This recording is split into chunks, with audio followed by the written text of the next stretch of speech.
அஸ்ஸலாமு அலைக்கும் வரஹ்மத்துல்லாஹி வபரகாத்துஹு. இந்த காணொளியில் குர்ஆனை சிந்திப்போம் என்ற நம்முடைய சீரீஸில் மற்றொரு குர்ஆன் வசனத்தை பற்றி காணவிருக்கிறோம்.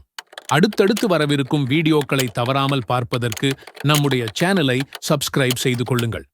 இன்று நாம் காணவிருக்கும் தலைப்பு ஈர்ப்பு விசை பற்றி குர்ஆன்.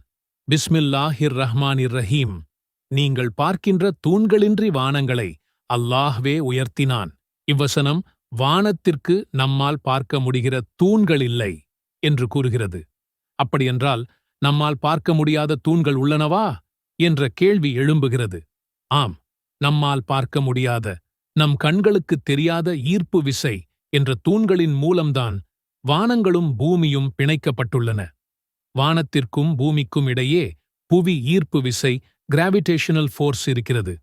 அதன் மூலம்தான் இந்த உலகம் நிலையாக செயல்படுகிறது என்பதை சர் ஐசக் நியூட்டன் 1677 கண்டுபிடித்தார். ஈர்ப்பு விசை என்றால் என்ன? ஈர்ப்பு விசை என்பது ஒரு பொருள் மற்றொரு பொருளை தன்னிடம் இழுக்கும் சக்தி என்று கூறலாம். உதாரணமாக, நாம் ஒரு பொருளை மேலே தூக்கிப் போட்டால் அது கீழே விழும். ஏனெனில் பூமி அந்த பொருளை தனது மையத்திற்கு இழுக்கிறது. இதுதான் ஈர்ப்பு விசை. இந்த ஈர்ப்பு விசை பொருளின் நிறை மற்றும் பொருட்களுக்கு இடையேயான தொலைவை பொறுத்து மாறுபடும். பெரிய பொருட்களுக்கு அதிகமான ஈர்ப்பு விசையும் சிறிய பொருட்களுக்கு மிகக் குறைந்த ஈர்ப்பு விசையும் இருக்கும்.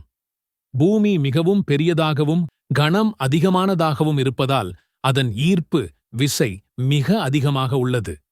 எனவேதான் ஒரு பொருளை மேலே தூக்கிப் போட்டால் அதை பூமி கீழே இழுத்துக் கொள்கிறது.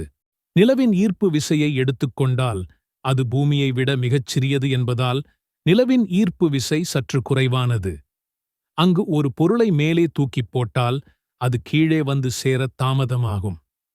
இப்படி மிகச் சரியான அளவு ஈர்ப்பு விசையால் வானங்களும் பூமியும் ஒன்றோடு ஒன்று பிணைக்கப்பட்டுள்ளன. பூமியின் இந்த ஈர்ப்பு விசை காரணமாகத்தான் பூமி சூரியனை தன்னுடைய வட்டப்பாதையில் சுற்றி வருகிறது. பூமியுடைய நிலையில் மாற்றம் ஏற்பட்டு ஈர்ப்பு விசை அதிகரித்தாலோ குறைந்தாலோ பூமி மற்ற கோள்களின் மீது மோதி சிதறிவிடும், அல்லது சூரியனை சுற்றி வரும் அதனுடைய பாதையில் இருந்து விலகி சென்றுவிடும்.